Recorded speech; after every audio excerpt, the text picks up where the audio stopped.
what you guys are doing on this episode. His nevers. What up, guys? How you guys doing? It's your boy Young. You already know what it is. You're back at the PodHouse. This is your favorite room. Today's Young conversation. Yo, guys, there's so much pressure. Wait, let me just fix myself accordingly. This is a very big episode for me and for the PodHouse, right? For obvious reasons that you will soon catch on to very, very soon. So usually I give my guests the opportunity to present themselves, right? Today, it's more than fitting. It's more than fitting because this is one introduction I am not going to get wrong. You feel me? So we're going to pan to the gentleman on my left. Oh my, I see you, Young Verbal. I see everyone else in this place since I got here. Nah, today I know what you guys are trying to do. No, it's different. You guys are trying to get tears to come down my cheeks. Yes. I can see it already. Emotion. Y'all are trying to draw tears. Raw emotion. I should have known. I should have come prepared. Go ahead. I have notes today. I know, bro. I have notes. Can see. You know what I mean? So, it's a big episode. Oh my gosh. Guys, for those of you who don't know, shame on you. First of all, let's start there. If you don't know who our guest is, this is Zubz, the last letter. You know what? It's not always when you move around and you get in an opportunity to move in spaces where you can not only rub shoulders with people you look up to, icons that you grew up listening to and wanting to be like, but getting an opportunity to sit down, have a conversation, have a young conversation. It doesn't get better than that. That was my moment. Zubz, big homie. Nah. You gotta. Brother. It's great to see you, man. Or should I say nephew? Yay! It's good to see you again. It's good to see you too. And so soon. Yeah. It almost feels like this the other day. We're sitting down together. Yeah, and we're having a conversation then. Yes, we were. Funny enough, quick fact, that is the first interview I've ever done on the PodHouse. Wow. And now, full circle, we're back. History, man. We're back. It seems like every time we sit together, it's a big moment. A momentous occasion. I feel like the one today is different, big homie. Tell me the why. one today is different. Tell me why. Because not only do we have the last letter in the building, we're celebrating a career milestone. Yeah. That you've achieved. That a lot of people who I can say, people do it all the time, but it's such a big deal. It's such a big deal. Please share with us, like, what milestone am I talking about? Well, you're talking about my debut album, bro. My debut album. Listeners Digest. So weird.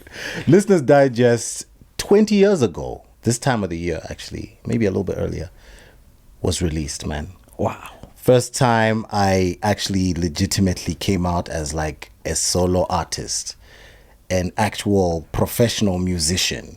Barcode, corporate cosign, nationwide distribution into actual stores where actual people left their actual house with actual money in their actual pocket. Go and purchase the actual CD by their tens of thousands. And to be honest with you,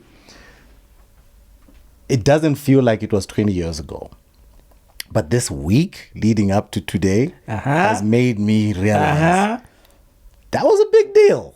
And it has been 20 years. Wait, did you doubt it at any moment? I just never thought about it. I don't think about these things, Verbal. I don't think about it. I don't play the music, unless I'm performing it. I'm telling you. Like, I don't do those things. Like, I don't sit there and reflect on, remember in 2004, Battle Cat and I dropped this out. Like, production, don't you think this is the part where, like, I wish we could just, like, drop a little some from the same music he says he doesn't listen to, that we grew up on. That's your album, your debut album. Yeah. Let me address it with the right respect. Your debut album is like the holy grail of South African hip hop. Because it's not just your debut album. It's at a time when hip hop albums were not a big deal.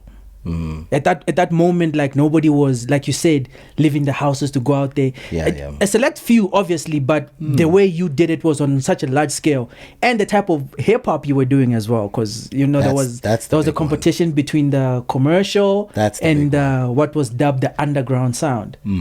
You're right about that. That is actually the differentiator. I wouldn't say mine was that there were many of them at the time. There were several albums that very year that dropped, but the type of hip hop. That was the difference, Exactly. right? Because it's English all the way. There's no vernac vibes, and if there are, it's Andiende, for example, Otladi, Kitlaki, Palami, Tladi, Mutwana, and those are like the inflections of the He people. just does it around. like it's it just shoots you. Hadima Labalu. Yeah, it's my album. Hesh. I love that album. Come on. But there were not too many like that, because even the sound of it, like very sort of unapologetically influenced by America. You know what I'm saying? Because that was who we looked up to at the time. Definitely. Almost all our role models were, Big Daddy Kane, Rakim, Pac, B.I., Black Thought. Those were our role models. And obviously to then go 20 years later to see that some of the guys like you who were listening at the time saw us as the same way we saw the Black Thoughts and the EPMDs. Definitely. And then they ended up dropping albums that now the young bucks today are seeing them as the same way we saw EPMD in them. So it's almost like we were a link in that hip hop chain 3 times over. That's one of the beautiful things about being able to see the journey 20 years deep. Because I see a guy like Reason, who had his school uniform in the studio when Battle Cat and I were recording. Yeah, coming from school, sometimes bunking school. To be in the studio while we were recording that album, right? And other albums in that era. Then to see him become Reason, his own artist, right? Reason the Mad Massacre, right? And then just Reason. And then Sizwe, and then Alakain. And in doing that, he influences other people. I know a guy called Royal Massacre, who called himself Royal Massacre because Reason was the guy he looked up to. And Reason used to call himself Reason the Mad Massacre. So Reason, Zubz, EPFD, Zubz, Reason, Royal, and now Sizwe Alakain has now got tons more who are even younger than Royal Massacre. So if you look at the chain of influence and the inspiration chain that's happening there, it's all interlinked. That's amazing. Hella interlinked. I mean, you would know with Zone Fam. No, yes, most definitely, but like we nowhere near this milestone. Because the crazy thing is, look, I was late to the party, right? Because obviously discovery is a beautiful thing. So back then, you got put on with music. You know what I mean? Yeah. You always met someone who not only put you on, but put you on with pride. Absolutely. It's like later on when you start listening to hip hop or start doing hip hop, they're like, Ginna. You know what I mean? I influenced that. Like I gave him his first. Yeah. So it was like that. So there was a guy, I'll keep this brief. There was a guy from my hood, West Park, where I grew up. Okay. Pretoria. Yes. Pretoria through and through. Cap City! And all of that. City. You know what I mean? So his name was Godfrey, but he used to call himself the Ill Philosopher. Okay. Now the Ill Philosopher used to rap with Malik, Hakeem. Bafoza. Yes. Basically. Yes. So when he was doing that, I was just admiring from a distance. For me, it was like, those cool guys. One day. And then when I started hanging out with Ill Philosopher, he started putting me on music. He put me on different artists. He put me on your album. Wow. Ill Philosopher. Godfrey, wherever you are, bro. Shout out Ill Philosopher. Love, fam. So everything I do musically is because of Ill Philosopher. He introduced me to your album. Your album was one of the 3 that, because I remember it was Last Amp, Immortal Tech, and your album. Wow. And that was like my introduction to That's crazy. And to think that when I was listening to your project, I didn't even think it was local. I won't even lie to you. At no point did I even... Up until when I started hearing, I'm like, wait. What is going on here? Yeah. So that's what I'm saying. This, not only for you, for me, it's such a big deal. And I know it's so much pressure because it's almost like asking a parent, like, who's your favorite kid? What's your attachment to this particular album? It's a debut. There can only be one in an artist's career, right? So there's that. And it is the one that put me on. It's the one that basically let everybody know that this guy is a legit artist. He's definitely serious about what he does. He's got skills, etc., etc. And he can stand on his own too. Like he doesn't need your, to lift him up. He can hold it down on his own. It's a breakout record. It's a breakout for your career. It's a lot of pressure as well. A lot, right? It's also a dream come true. It's all those things. But for me, what makes this album, I wouldn't say my favorite, but definitely one of my more emotionally meaningful albums is because came out in the same year my dad died. Oh, wow. Yep. Condolences. Thank you, but 20 years, but thank you. Every time we talk Listeners Digest, there's the emotional weight of the debut album. Songs like I Write, Heavy 8, Handiende, Legend of the Golden Mic, like power songs, right? It's just songs dropping classics. Songs that defined my entire 20-year journey, right? In all hip-hop. on one project. All on one project, right? And the memories that come with that. And then there's losing my dad, right? And the difficulty that comes with, the funeral, my mother, seeing her crying, and us having to go all the way back to Zambia and bury him, and then come all the way back and release a debut album. Wow. So this was during the build-up to the actual drop. Yeah, all that emotion, all of that sort of human experience and weight is in that album. So when you ask me, is this like your favorite album? Like, is it your favorite It's Listeners child? Digest, bro. Yeah. It's a special album. Yeah, it's not just for the people who love it and listen to it, but for me too. More people than you know. I would say, because the studio is saturated today. I've never had this many people. Bro, coming in, I realized, okay, this is a big deal. You know what I mean? It's not play. Production. I can talk, hey. Yes, please explain yourself. My 2 cents worth behind the scenes, is that I remember when you guys had was it? I don't remember if it was your conversation with Zubz, but previously, Zubz was talking about how after the summers, head of Outrageous Records, Zeno, told him, sit in this moment. Because I think what happens sometimes is you get overwhelmed when there's so much happening. You're organizing things, you're whatever, you know what I mean? So sometimes we don't get the chance to just sit in the moment. So This is like 20 years. It's a big deal. And there's a lot of fanfare around it. And we're hoping that you're able to, within this, even as you're chatting, just appreciate the moment. And not think too hard, what I mean? I'm fighting for my life here. I'm talking to an icon. I've been listening to it's you're fighting the good fight. No, but production is right. There was, and I don't know if we talked about it. Did we or did we not? When the album was nominated for the Summer Award. And that could have been behind the scenes, though. Really? I think it was Kaunda. Oh, okay.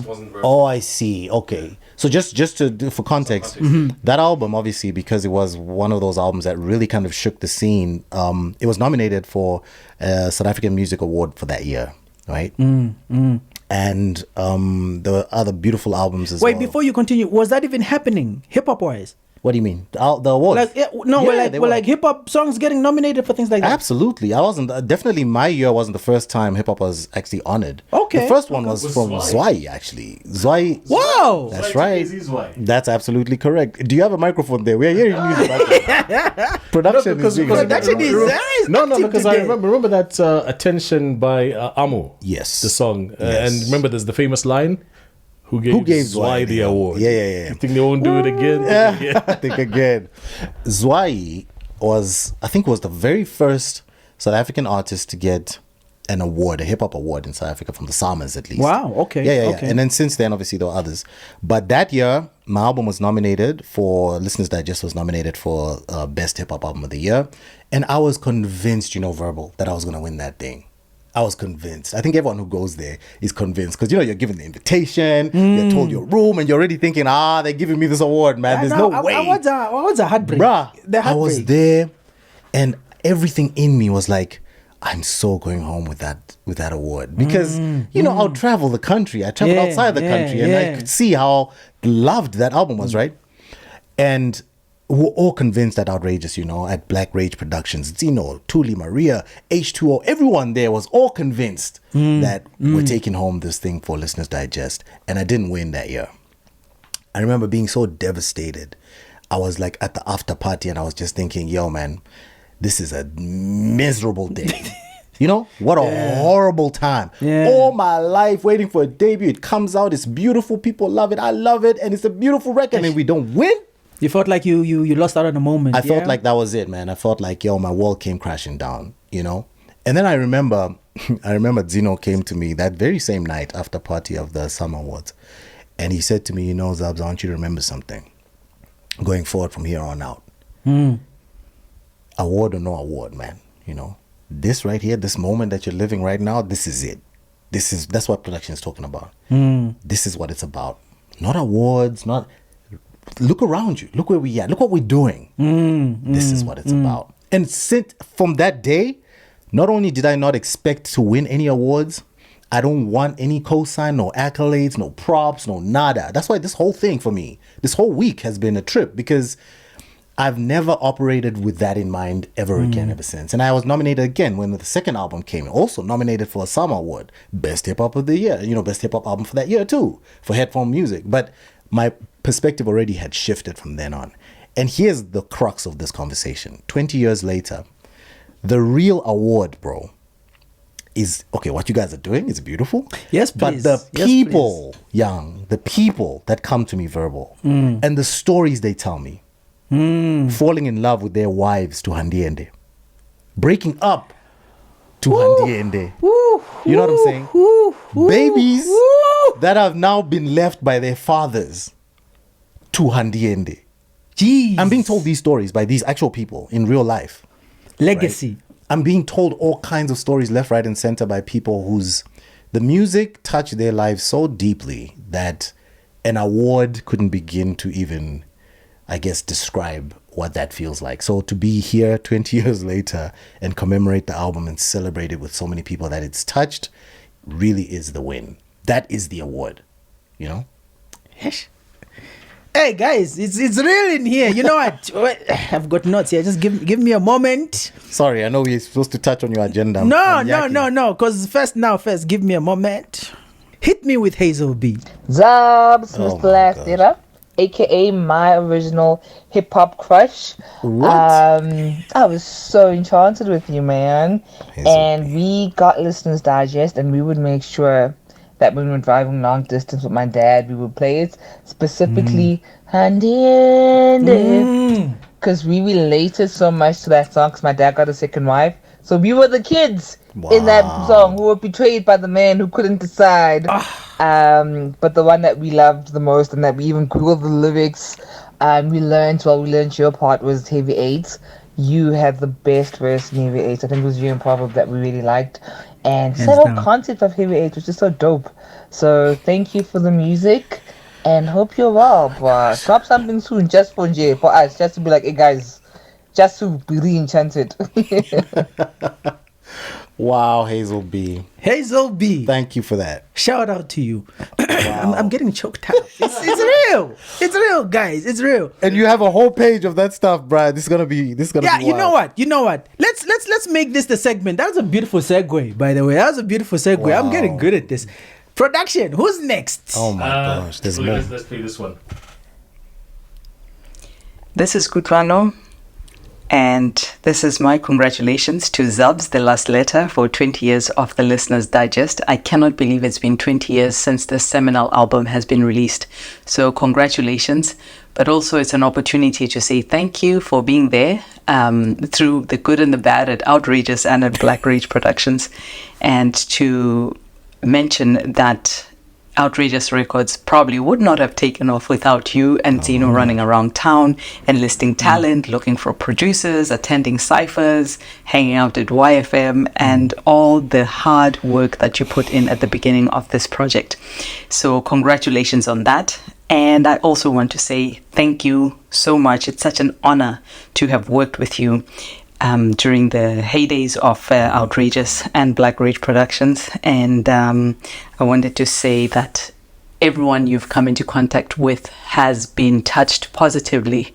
Your energy is the kindest one can come across. And I thank you for always being there as a sounding board, someone who always listened, and somebody who always gave feedback in a positive way. We are lucky to have witnessed the development of your professional career and also the process of you cementing yourself among the greatest hip-hop artists in South Africa.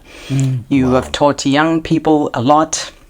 You have also taught young individuals a lot who are maybe not even in the arts. I hope you really appreciate the impact you have had on the art scene in South Africa. And I just wanted to say thank you for sharing your gifts with us, and I hope you continue to be blessed and given the opportunity to continue sharing this amazing gift that you have been given. Thank you, Zubz. Congratulations on 20 years of Listeners Digest, and see you soon, hopefully. Wow. Thank you, Tuli, man. Wow. I didn't expect that. I didn't expect that. She's on a whole other continent, you know. I don't know how you guys managed to do that. Now production is heavier than I thought. Production is heavier than I thought. I don't even know what to say to that. Yeah, you know? no, man. In the moment, just be in the moment. No? Just be in the moment, yeah. Oh my gosh. I call out names. Yeah. Okay, because I won't even lie. Some of the names here, I'm just like, what? One of my favorite. Let's play Nyams, man. Oh my god. Let's play Nyams, man. Happy birthday to you. Happy birthday to you. That voice. Happy birthday, dear Listeners Digest. Happy birthday to you. Whew, out of breath. Repeating that 20 years. This is Nyams. Wanted to wish Zubz and his debut album a tremendously happy birthday. Very influential album in the context of South African and African hip-hop, and I guess hip-hop in general. Definitely don't want to undercut it and its importance. One of the best projects, I think, to come out of the country.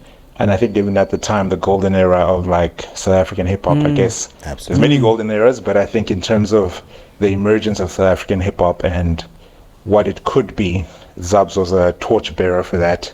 And this album was just a monumental offering. The work that he and Battlecat and the whole outrageous team put into this project was definitely evident in its reception.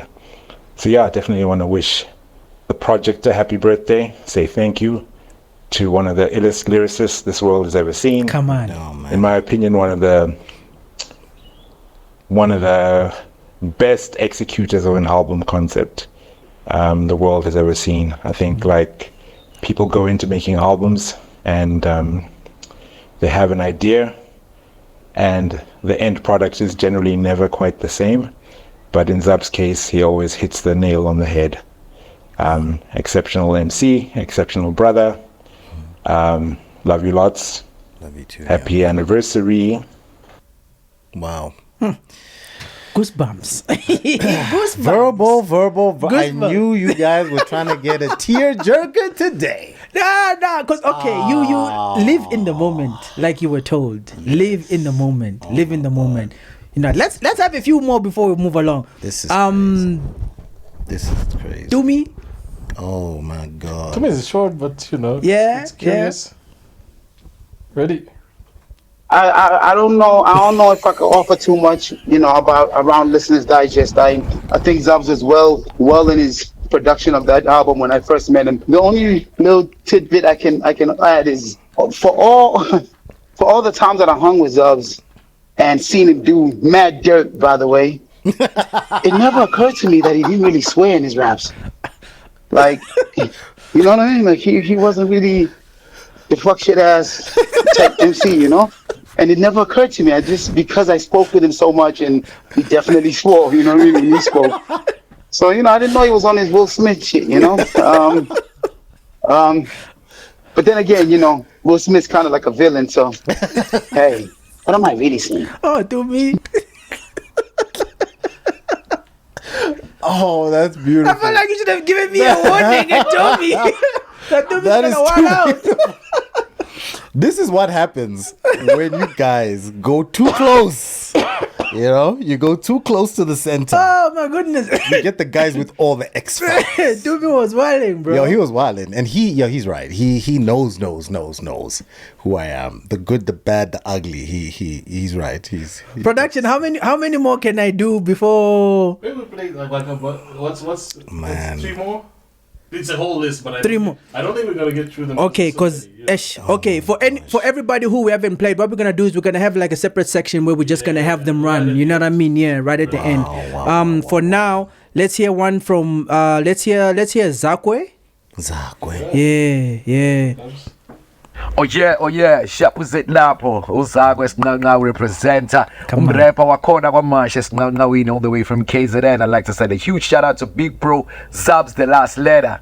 Ah man, we've been inspired from way back. And I've been listening to your work. Listeners Digest really shaped my career, shaped the pen game. You know, I've never said this before. Thank you so much for the song The Master. Thank you so much for Heavy 8 and Listener and definitely the Superstar, you know. So those songs really shaped my pen game. Thank you so much. This is a huge milestone. Happy 20 years to Listeners Digest. Shout out to you, Zubz the Last Letter. My name is Zakwe. Salute.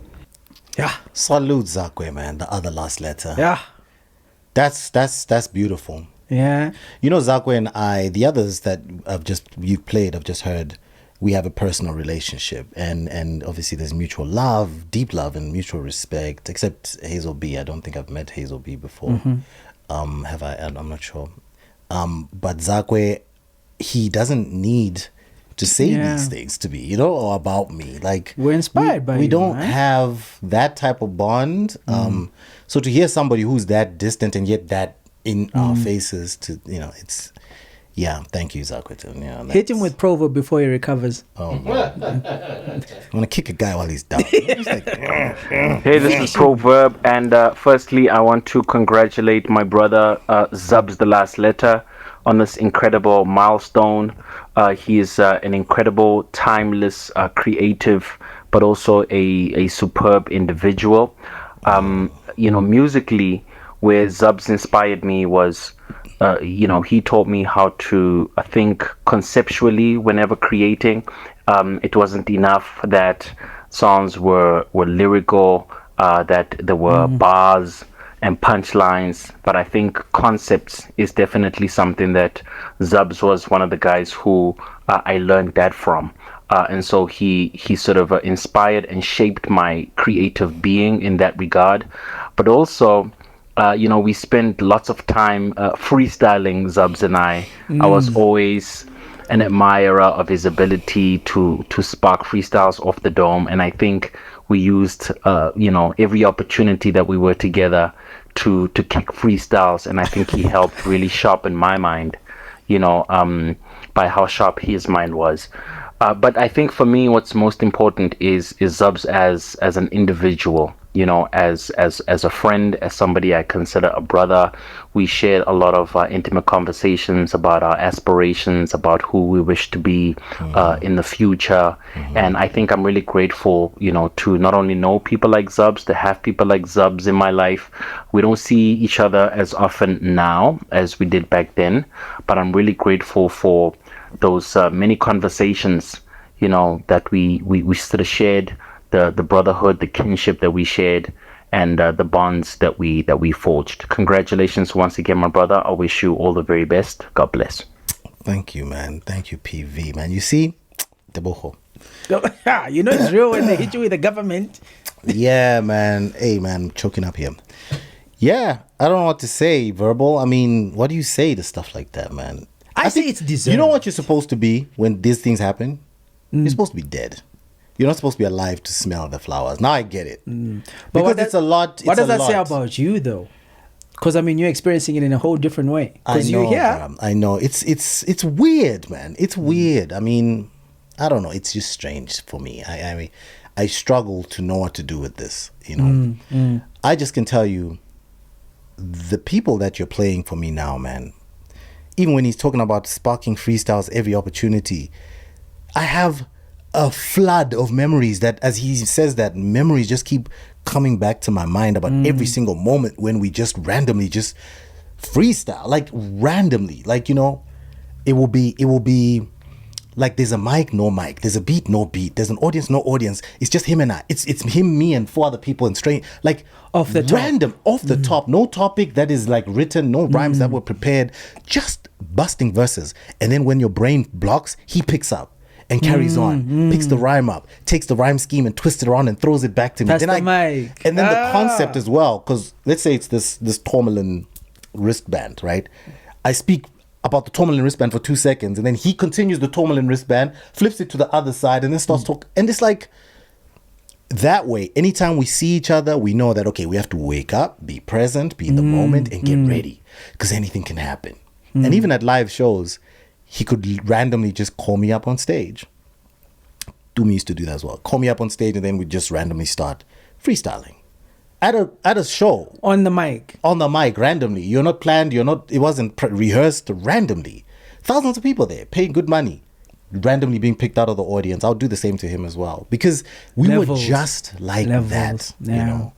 And I think that was the beauty of the music we created, especially in that era of hip hop, is that it was all around the people and the human beings and the lived experiences and the bonds that we shared, which is why 20 years later, the ones that are still with us, we love each other, man. Verbal. I'm telling you. Because you've been through it. It's deep. I mean, I call people up on stage 20 years later without even a thought. They jump on stage with me. They don't have to ask me twice for anything they need. I'm there, right? Because of what happened in those trenches 20 years ago, you know. I remember being at shows, not just my show, but everyone else's show in the hip hop space. And the whole front row is everyone, bro. Hidden Force, Baforza, Snaz the Dictator, even Cape Town cats were out there. Basemental Platform, Sotemba was there, Amu, Wicked, Selvin, Squatter Camp, you name them. Obviously, the Outrageous family would be there, right? Optical Ill, Doomy, you know, H2O, Pebbles, front row. And not just my show, every show. Every show, bro. The love was deep. We'd all go to each other's shows. Oh, Jabba's performing. What time? We're there. We're all there. And that's why that love is across the board. Everybody from that era, that golden era, the love they have for each other is so deep because of those moments that we shared with each other, you know. And in this moment with Listeners Digest, I get a chance to appreciate that about, I guess, my contribution to it, and also what it means to me, their contribution to it as well. Not just then, but today in 2024, you know, because it matters as an artist to have fellow artists in your ecosystem who are grown like you and share your experiences and can pick up the phone for you at any moment, you know, when you need it, whether it's a child who's sick or a mother who's sick, like it's that point of life, right? Yeah. And they can pick it up and they'll understand. And it's not about music and rapping. It's about the essence of why we made music and rap in the first place. You know. So, yo, thank you for playing those things for me, man. Now we're only getting started. Production now need help because, like, I'm struggling here, bro. This is an emotional moment. I know. We're gonna play. Maybe we'll play one more. Yeah. Before we do, man, I just want to check with you. You just this past. Well, I don't want to date the interview, but recently you were back to the city, and you did Heavy 8 again, and with a changed lineup, kind of. Yes. What was the thought process? And then I'll play one from one. I've got one person here another person who inspired me. This. Okay, cool. All right, so maybe answer that, then you'll let me know. A beautiful which one to play. Right. Okay, so a few days ago we were on the Back to the City stage. Beautiful stage, beautiful artists there. Tebe was on there, by the way. Wait, what? Tebe. The legend himself. The legend. Yes. Tebe, yes, exactly. This is the production. Sing that chorus again, let me hear.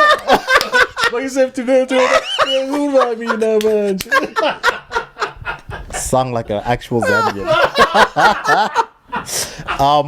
This is the best episode ever. I don't know. Did you understand what you're saying? Because when you speak the same language. He's actually spot on. He's actually spot on. So Tebe was on stage and he was amazing. The crowd loved him and they responded beautifully because guess what? It's the energy. It's not the genre. And he had that energy, you know, legend. So anyway, we had that set. I did do Heavy 8 and I called upon 7 because I was the 8th one. Well, 8 including my DJ, The Cut. My DJ, The Cut, Brad has been my DJ for 15 years, you know. Wow. So he had to come. No rehearsal, by the way, for that entire set. What? We didn't rehearse none of it. And it was so beautiful. We shared an organic moment. So organic, in fact, that the last verse, which is supposed to be me, was actually Golden Shovel because he happened to be somewhere else when we jumped on stage. And then we was hearing from where he was that this dude's on stage and he ran and he caught up. Anyway, the question was, how did the concept come about and why is it different? The original plan was to have the original 8 there. I always want the original 8 there. I've never had the original 8 there.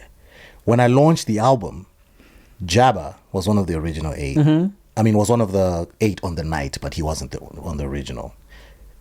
Pro Kid also jumped on and did Heavy 8. What? When I launched in 2004, 20 years ago, you know. You must actually remind me. I'll send you the pictures of the night. Please do. So what we do? Please. So what we do is we try to make whoever is going to be filling the place of the people who can't make it on the day matter, right? So when we chose, there were 4 people who could make it for the Back to the City in 2024 for Heavy 8, and when those four were Kato, he could make it. Proverb couldn't make it for whatever reason. Mawetu couldn't make it. I say whatever reason. They all told me exactly. Mawetu was dope. Yeah, they all told me exactly why they couldn't make it. So, for example, Kato is just off the grid. Okay. Proverb was double booked that day. The whole day, including the evening. Okay. M2 has had to make choices. He had a crossroads in his life about 10 years ago. And he has had to make some very deep personal choices. So one of those personal choices just made it that he cannot do it. And then the 4th one was Spijo. Spijo was one half of H2O Spiwe. He couldn't make it, and he was torn about it because, again, just like Mawetu, he made a life decision, a life call. I think it was 15 years ago, something like that, which changed the trajectory of his life. He found God in that moment, deeply, a deep relationship with God. And he basically, he made some very powerful oaths and promises that cannot be walked back on, right? Okay. So that was those 4. So in replacing these 4 for the day, for the performance, the criteria was simple, verbal. It was who mattered when I was there 20 years ago when this album was being recorded, and who's still with me today, who holds that type of bond with me 20 years later in my family ecosystem. And also, he's nice on the mic. Yeah, nice on the mic was like low down. That was like the last tick. So they were all there.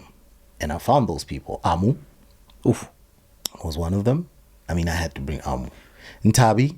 Ntabi was part of the Outrageous Records fam from back then. And there was a young man there who was a little child at the time. But I was staying with him and his brother Pule and his dad, my uncle. I call him my uncle, but he's actually not family. We're not related. He allowed me to stay in his place. Come on. When I was homeless. Shout out Mabopani in the chats more. Thumbs up. I was living that life, man. Catching 2 taxis to go from Mabopani Kodidi to Ilovo, Rad Road, so I could go to work, And that was Shabzino, Shabzi Medallion. Little young buck. We lived in the same home for like 18 months or something. And he got to get on stage with you and perform in that moment. That is correct. So all these people for me were people that I feel like, yeah, they're nice on the mic. Yeah, they have got their own careers and they're doing their own thing. But the link with me, and my journey, especially with regards to Listeners Digest, is so personal, bruh, and so deep that they just had to be on stage with me that day. So that's what happened. We all jumped on stage together and we became the 8, and it was amazing. The crowd, you can just imagine. Yeah, the crowd. I think that's never going to happen again, obviously, because that permutation and that moment will never happen again. But that crowd I will never see again. I'll never experience that again. That's a unique crowd that I will never have a chance to perform in front of ever again, because it won't exist like that in that context ever again. So what a moment, for Heavy 8. It was wild. That song is dope on so many different levels, man. Like, just outside of music, like a lot of us learned how to deliver, punch, and like try to prove that I'm the best, even though I'm amongst the best. Yeah. You know what I mean? Yeah. I mean, that song, you know the concept, right? Track number 8, 8 cats, 8 bars, and of course. And not just 8 bars. 8 bars! 8 bars! Rap or die. Rap or die, yeah. It's posse cut, you know. It's now become the stuff of legend. It's one of those where in the moment you don't know what you're doing really. You don't think too much about it. It's not a big deal. But as time goes by, you start to realize, oh wow, this was a big deal. What a huge moment. Yeah. And then it became that. So yeah, and as far as it being a peer group, it is a peer group because we are all kind of putting music out and we're all recording and we're all artists. But everyone has their own lane that they run. Everyone charts their own, path. Definitely. I told you about Reason having his blazer, right? Yeah, like blazer, the coming school from blazer, school, yeah. and sitting in the studio while we're doing our thing, recording. And now he obviously has charted his own path, several paths. No competition, not competing, but also just very sort of lyrical and charting our own paths. So he was the fourth one, by the way, that joined us on that stage. Wow. Yeah, Reason. Wow. Reason. And of course, Reason, for me, he's the only guy out of all the people on stage with me at the Heavy 8 that we did at Back to the City this year that can rap the entire album. Like if they say I can't make it on the day and I need somebody to rap all my songs for me, he can fill in for you. Word for word, bro. Bar for bar. You heard Zakwe talking about Master. Yeah. Straight off the bat, Reason can rap the whole thing top to bottom, including the choruses. Many songs of Listeners Digest. Not just 1 or 2 or 3 or 8. Like 14 of the songs. He can rap every single verse. We should get him in here and test that theory, yeah? Try it. Because that's amazing. Try it. So did he spend that much time in studio with you? He spent that much time in studio. I think he also spent that much time with the material. He also joined us almost every time we traveled. Even when we did it now at Back to the City, just before I jumped on stage, he started rapping my verse. Because he's that guy. That's what he's done, is what he's always done. And literally we're just about to come on, the cut was scratching and you're just kind of warming up the stage for me to get on or scratching to number one. I am number one. Reason was like, I'm always in the starting lineup. My aim's super. I was like, this guy. And then I jumped on stage. I feel like you struggling with grasping what that album is for everybody else. We got to hear from your own perspective what that album meant to you, and the different emotions and the ups and downs that you went through, like to bring it to the forefront and to bring it to life, basically. Yeah. Let me just give you like a small little glimpse into what it is for everybody else. Okay. For that kid, because back then, like, okay, I need to break this down the best way I can. Back then, it's not like now. Now music is so accessible. Like you can get music by mistake. Like you can just bump into an artist because the algorithm, because of what you listen to, it suggests someone and you find yourself in a rabbit hole. Back then it was very different. It was very personal. Extremely. So let me make it personal first before I disparage anyone's experiences. For me myself, right? I guess this is my voice note now. These are the young conversations, right? Let's have a young conversation. My introduction to your project was a young kid who wants to do the hip hop thing, but for the life of him is not convinced that he can pull it off because the quality that was out at the time. There's a reason why you call it the golden era, because it really was. So Pretoria, we're looking at the Bafozas, the Doomies, you know what I mean? Like the competition was just, and by then obviously these are people we look up to. So not that on the same par at any point, but listening to you guys make that type of music that's comparable with international music, because we were consuming a lot of American music because that's what we were raised on. Yeah, it's true. So American hip hop was our reference in what we're gonna do. Your album, I'd say your album, Proverb, Do Me, Double H. I don't want to forget, because I was obsessed with Golden Shovel personally. I love me a punchline. So Golden Shovel, you know what I mean?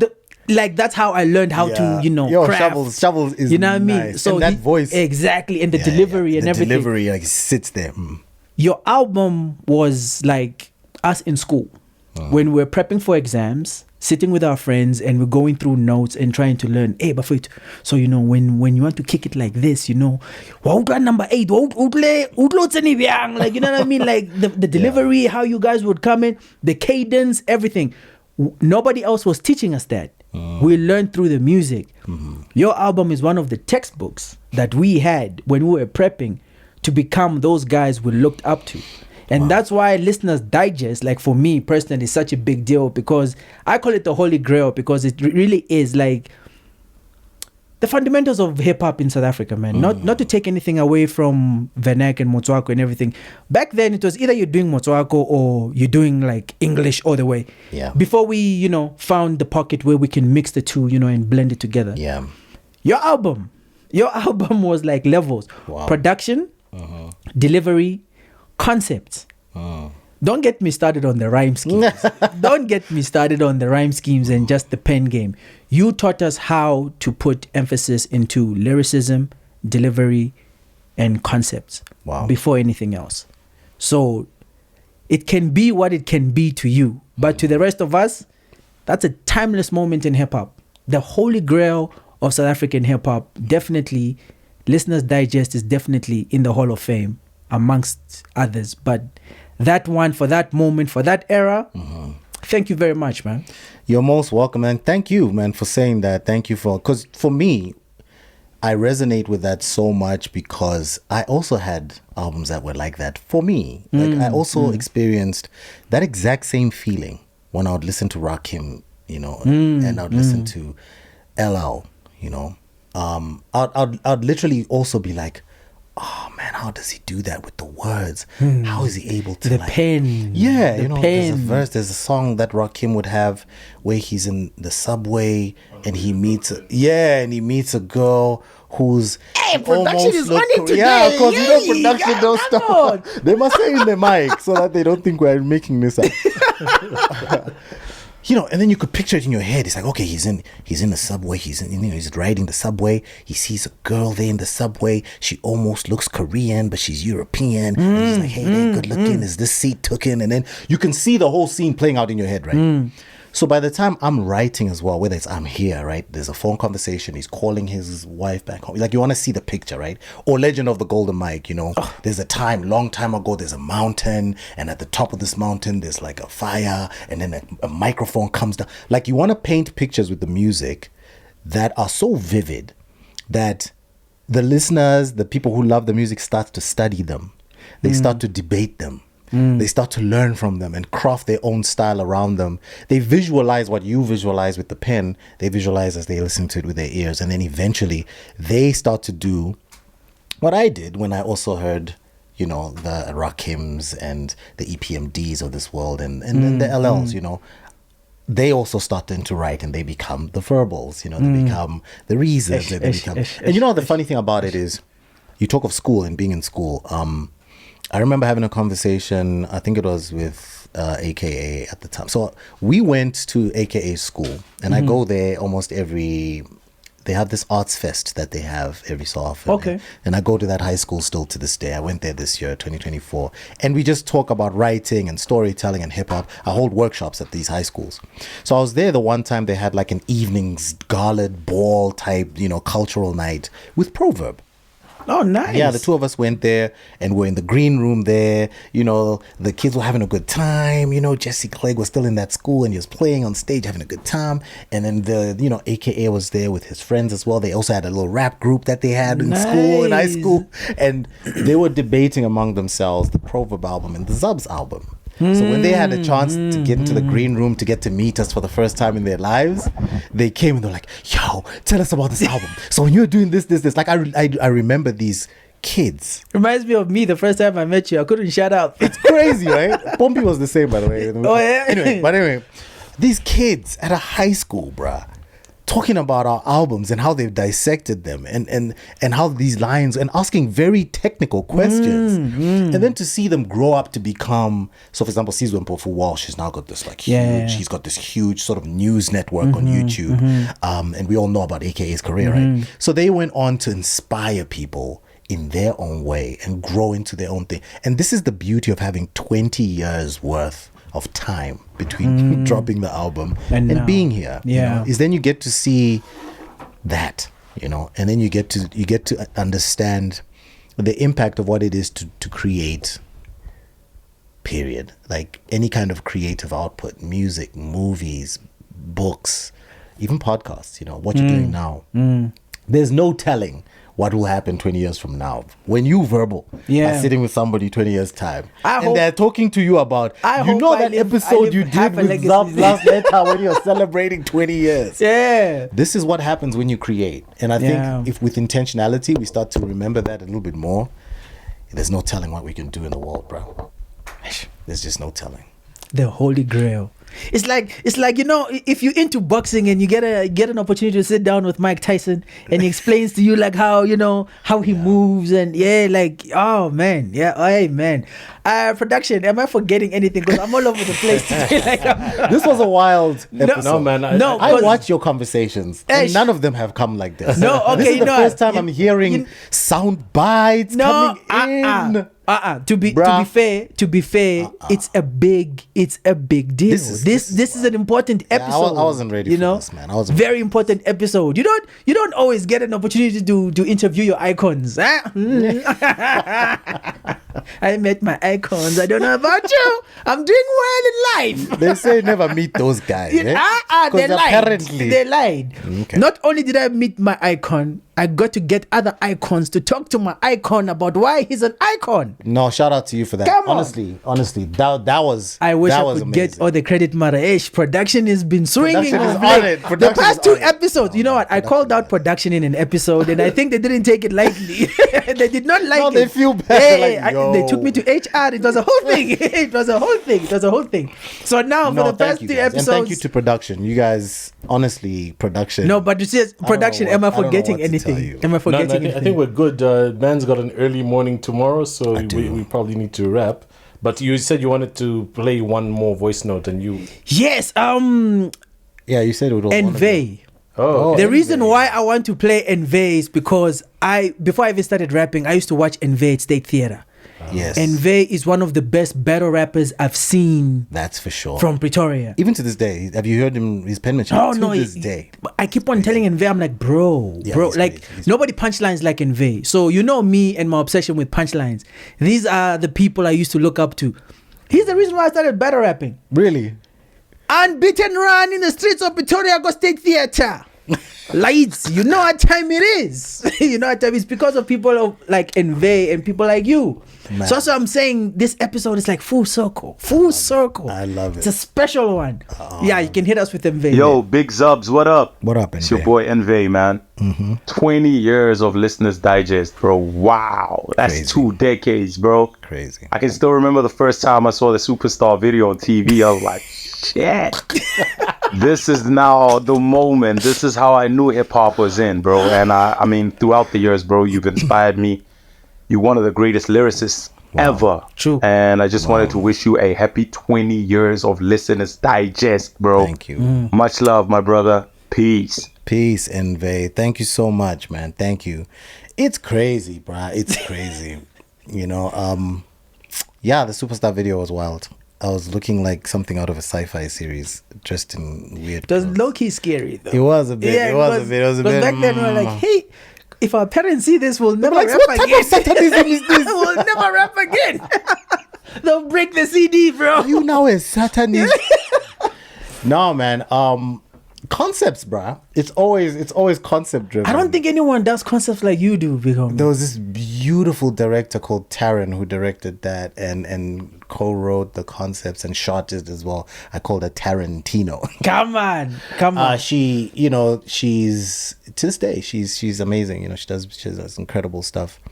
But yeah, I was looking like Black Israelites. Those Black Israelites. Those and Superstar was officially my second single, but my first sort of radio single. First single from that Listeners Digest album was I Write. But we never did the first single the same way we did Superstar. With I Write, we didn't shoot any video. We didn't do any radio. We just sampled one or two of our favorite platforms, YFM, those types of people. And we're like, yo, man, there's this new album coming out. It's going to be out in a few weeks. It's Zubz, but then already they knew me because there was a CD compilation that had come out prior called Expressions. And on Expressions, I already had songs there like Family of One. Yeah. So they already knew of me and they'd seen me and the scene had already heard of me. I was battling already. I had won a couple of battles. But I Write was the herald for the album. That was the first thing off that album that people got a chance to hear. And they got an opportunity to get to know who I was going to be, not just from day one, but career-wise, right? I didn't know that at the time. I only get to know this with 2020 hindsight. That we and were 2020 literally hindsight for real. It is 2020, literally, right? 2020. For real. It was us writing into the future of what my career was to become. Very, very pen-oriented, like you say, concept-driven. I mean, we do have a couple of dancey type joints, bouncy type joints later in the career and all that, but it was always about the writing at the end of the day, you know. And I Write, that single, set that career up. Wow. And you know, Verbal, that's another thing we don't talk enough about. Like, when we create music as creators and artists and whatever we are literally almost breathing into life and into reality our futures. Like, we're calling into existence who we want to become. It's difficult to know that in the moment, especially when you're young. Yeah. Right? Yeah. When you're really, really young and you're just going with the moment, going with the flow, you're not thinking, and then you're writing all kinds of things. So you could write things that become who you will be, right? For the rest of your life, not just as an artist, but as a person. And this is now just a little bit of a word of, I guess, advice. No, please lay it on me. To people creating out there. Debut albums, debut YouTube channels, debut podcasts, whatever. There's a thing that happens when you create and you put it out, where you almost declare that thing into existence. I don't know how it happens. I don't even know why it happens. I just know that it happens. Listeners Digest taught me that.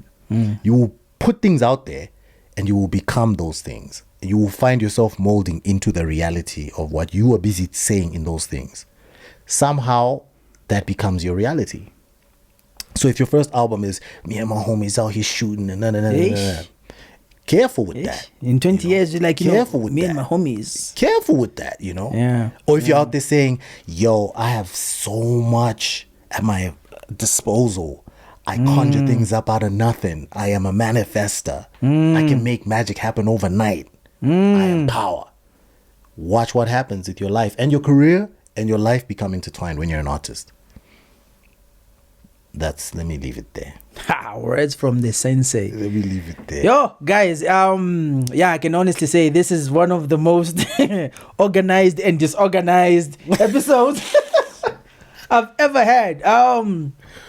First of all, man, thank you so much, Zubz. I don't even know what I'm being thankful. No.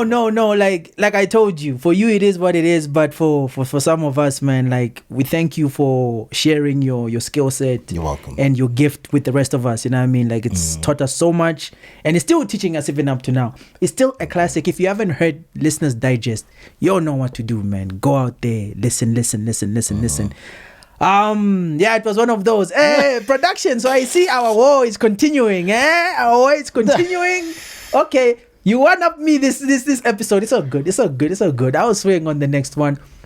Zubz, thanks you so much for coming through. You know what I'm saying? This is the PodHouse. This is your favorite room. You already know what it is. Another young conversation. See you on the next. Love. Peace. Yo. 1, 2. I hope you can hear me.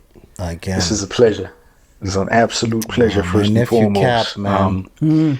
Captain As I was saying, man, I've been bumping him this whole morning. Coincidentally, I had texted the OG earlier. You know, I don't think he's seen the message yet, because, you know, I was listening to Performance is Your Life. But, you know, for the most part, for the most of my day, I have been on that Listener Digest shit, man. You know, we used to, like, when I say we, I'm talking about myself, label, like some of the other scholars, like from School of Hip Hop. We used to sit studying that album when it first came out. You know, it was I think we had just come up to Houding, and, you know, we were getting our teeth stuck in, you know, first years, second years of tertiary and all of that. But, you know, this is an album that was, you know, the backdrop and the landscape to what it is we were going through in life. You feel me? I do. I do, Cap. The whole concept School of Hip Hop, where we had literally had guys like Zubz, Stoke, yep, Ferb, Pro Kid, Miz. I don't wanna miss out on any other OGs, but like where we had them as prefects. You feel me? As like people who, you know, we were sort of looking up to when it came to disciplines in hip hop. If you had punches, if you had storytelling, if you had imagery in your speech, these were the cats that when we were crafting the whole school of hip hop, when we were starting to piece it together. This is the whole concept of school of hip hop was around these guys that like Zubz. So Listeners Digest is essentially the table we were eating from. Wow. While all of this was happening. Teach me, son. Jab vocals. Come on, dog. Dropping like the Gap logo. Big respect to the big bro. Yeah, you know big respect, Cap. Much respect, much love. Hey, congratulations, Thank man. you, brother. You have no idea the honor that the pride that I had to finally come together with you and make a project and do a song or two with you. Wow. I'll forever hold that. You know what I mean? That's beautiful. For as long as I live, because that was a moment I was rushing towards from the very, very, very beginning. You know, when I shook your hand and when I got props and daps from you, OG, that was more than enough for me. You know, I could have hung my mic up at that point in time. Gratitude. Cap. That's all I have, big bro. Big congratulations on this. I'm fucking dragging this voice note. I don't want to do all that, but I love you. I respect you big time. It's Cap. Salute. Cap. Love forever. Peace, Zubz. I love you too, Thank Captain. You, Captain Clapman from Sensei Tate from the assembly. You know, Cap and Lebu and them, Melly Mel, the whole assembly are here. Wow, that's so dope. Let's listen to Second Son, my dude. The Last Letter, Zubz. What up, Second Golden Son? Mic Holder. Thank you, Chish. brother, for being a shining light, your contributions in building the art, inspiring us with that sharp pen delivery, concepts, music, heavy eight, handy. Come on, man. The master. Hey, Second people Son love here the saying master. we appreciate you. Bless King. Bless up, Second Son. That's beautiful, man. Man, Chish. Sensei Tate, man. You know Sensei Tate, I met him off Africa's Gateway. That was a website back in the day. Do you remember a website called Africa's Gateway? Yeah. People used to battle on there. Yeah, exactly. Yeah, like it was forums. That's the one. That's the one. Oh, snap. Wow. And I think there's some roads links there. Davey Mkoma Zubz, this is Sensei Tate from the Apocalypse, president of the unofficial Zubz Respect Club. I remember collecting copies of that Listeners Digest from that outrageous records office and being so proud and inspired by your journey from Harare to Grahamstown to Johannesburg, and in fact following some of those same footsteps myself. Hey, salute to that hip-hop classic from Southern Africa, Listeners Digest. Oh, that's my guy. Come on. That is my absolute guy. Okay. Yo, who else do we go to? There's so many. P. Dot. I got a beautiful joy with P. Dot too. Wow. Yo. Oh, P. Dot. What up? It's P. Dot. Oh. The fast lyrics of Last Letter. And that shit whips like the black chick with the cat leather. Legenda. Shout out to Zubz and Last Letter, man. Listeners Digest was a classic album. It was an incredible album. I know that it impacted me, just a kid from the EC. Wow. You know what I mean? And I heard that shit. I was like, what the fuck, bro? Listen to that. What the fuck, bro? You know, that's a legend. That's a living legend. That's a lyricist. That's an icon. And we appreciate you. We appreciate your contribution to this game. I appreciate you too, brother. And we thank you, big bro. I know I appreciate it. One time. This is what I'm trying to explain to you. That's so nice. You know what I mean? Like, to you, it can be what it is. To the rest of, bro, like, it's Holy Grail. Holy Grail. We learned how to rap. We learned how to rap. I was schooling these You know what I'm cats. saying? You were teaching us how to do it, bro. I wasn't, hey. I was just doing me, dog. You already know, when you're doing that thing, you're not thinking about how people are going to receive it or nothing. All you are doing is just doing what you're doing in the moment. And you want to do it perfectly. Yes, You know to what the I best of mean? your ability. Yeah. Make it sound how it sounds in your head on the record. This is why. And then try and get it as close as possible You know, I've to gone sounding through like like, that. Rock Beat is gonna kill me. He sent me like 7 beats. I'm like, no. That's not it. It's not the one. Yeah. Not the one. Because in your head, you can hear this Send it thing. to Zubz. I'm like, no. No. When we rap, we'll rap. We'll but rap, but not this, not this. No. I mean, so, hey, man. We need a song together. Ask him. We need a like, song together. 2 weeks ago, I was telling him, I'm like, bro, I'm losing my mind. Like, I've gone through like 7 beats. And I can't. It's going to happen, though. Just keep yourself open to it. When you hear it, you'll know it. The fact that you haven't heard it means you're on the right track. I think at the same time, I think I'm also overthinking don't worry, because overthink. of who you are. But trust you know me, what I mean? when you hear it, you'll know it. It'll scream at you, and you will know. Okay, that's the job. I can't wait for it to jump at me. 7 beats deep. Rock is just like, okay. Just send what it do and you ask want? it. What do you want? Okay, let's just send the whole pack. I'm like, no, bro. Like, Crazy. you know. This is beautiful, bro. Guys, thank you so much for today. I'm gonna have to go, guys. Nah. We know. I know. Which Lee is this? Is it Kasumba, big homie? Can't be. It can't be. I'm not sure.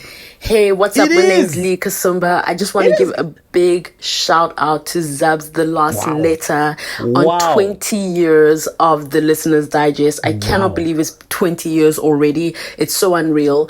I can't believe it, not only because of the fact that time has passed so fast, but because, you know, the records that have come off of that particular project as a whole are still timeless to today. Zubz, for real, is one of the most flawless MCs for me. Just in terms of your thoughtfulness in the way that you write, the way that you rhyme, the way that you deliver. Even I have so many memories of having Zubz on, seeing Zubz on stage performing, and the way he's able to control a crowd, not by jumping all over, but he's like stillness, and he's just like, that power and that strength that he holds. Zubz, the impact that you've had on hip hop, not just in South Africa, but in Africa, is unreal, and it's going to stand the test of time. And also just, the biggest thing that I always love about Zubz is, and working with him as somebody in the hip hop industry, has always been the fact that Zubz is one of those people who really carried hip hop in his heart, and hip hop carried him right back. So Zubz, happy 20th anniversary. By the way, you owe me a cafe latte. Yeah, I think it's like way overdue. Peace out. Straight off the bat, you can tell when I rap, I'm mad different. Got the mad vision of the spirit of my dad risen. With that wisdom, I break them into back prison. Educated African, my religion, rapism. That was my intro to Zubz the Last Letter. I didn't know him at the time personally when he dropped Listener's Digest. But I remember being in Cape Town and hearing, there's this Zimbabwean / Zambian rapper who's been at it and has dropped an album. And he was on campus that day in Cape Town at the radio station. And I heard it and I was like, this is nice. And then I remember walking on the streets of Harare listening to the album and just being overly impressed by just how many bangers he had in there. Just of the writing ability, the quality of production. I was, excited. I was like, this is next level. This is what African hip hop needs. And, it's been a pleasure for me, because a short 4 or 5 years later, I was working with him. When I moved to Joburg, I started working with Zubz. The Last Letter, I got to know him as a friend, as a brother. Spent quite a number of years pushing more music, running the game, and it's been an absolute honor and it's an absolute pleasure to have him as a brother, as a friend, as a business partner. We've made waves together, and I hope we continue to make waves in the future. It's been a short 20 years. But, he's the epitome of what happens when you develop your craft. He's the writer. He's the ill rhyme writer for a reason. So, congratulations, Zubz the Last Letter, on the 20th anniversary of Listener's Digest. Hopefully, we'll be able to celebrate the 20th anniversary of your next albums as they come through.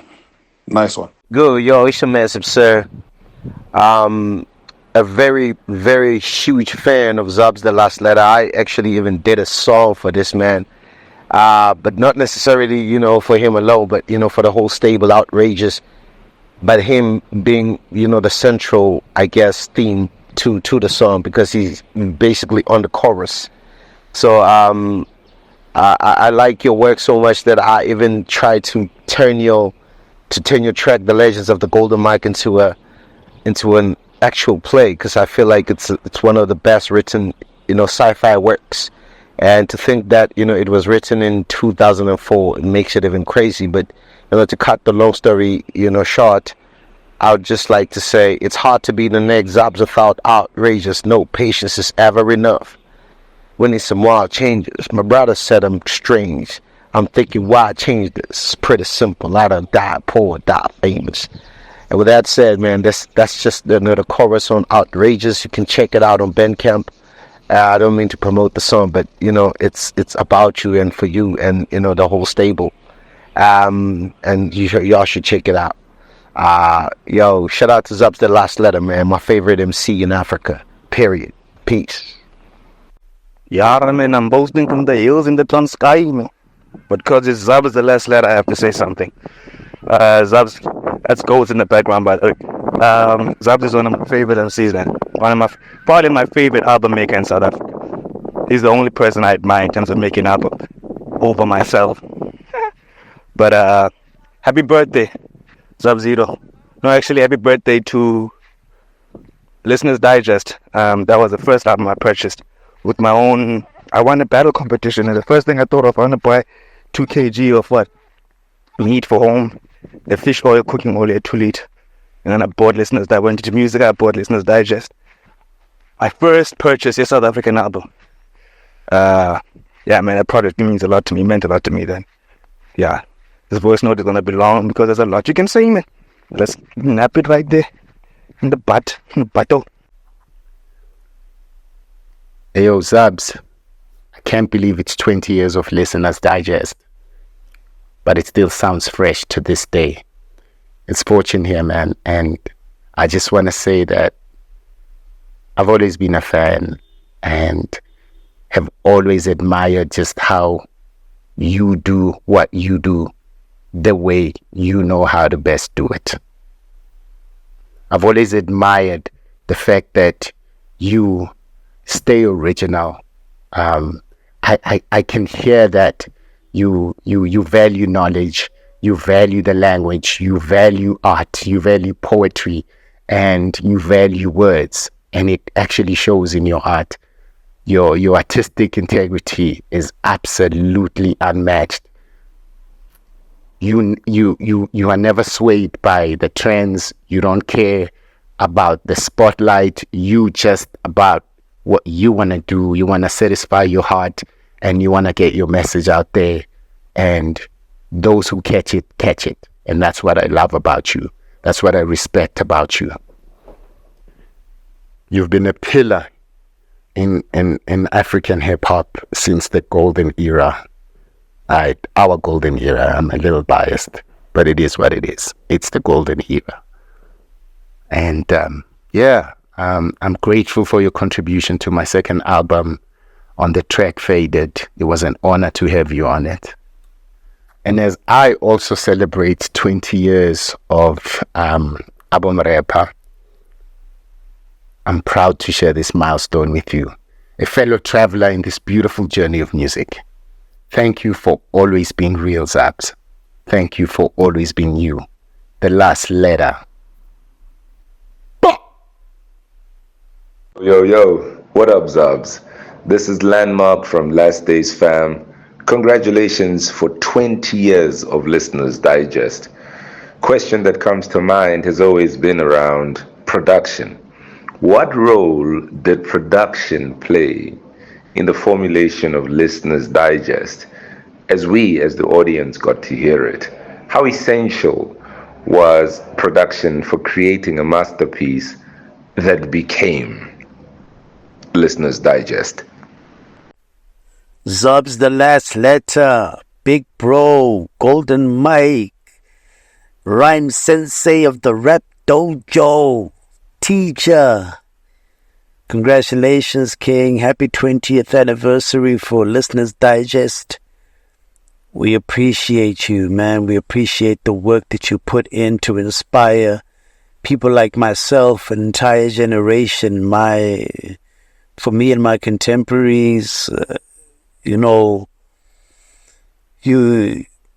took it to levels that without people like you and without yourself in particular, we wouldn't have that benchmark, We wouldn't have that benchmark to show us where it can go, to show us that it's possible. Big up on your longevity. Respect your mind, your heart that you've put into this craft of ours, and the soul that continues to live through it. We appreciate you, King. Thank you, thank you, thank you. Peace, peace, peace. What up? I go by the name Mally Mel, aka Anonymous to some old school heads. What up? Big brother Zubz. Hey, Listeners Digest, man. That was the epitome of hip hop, man. Uncompromising in the sound, uncompromising in the lyrics.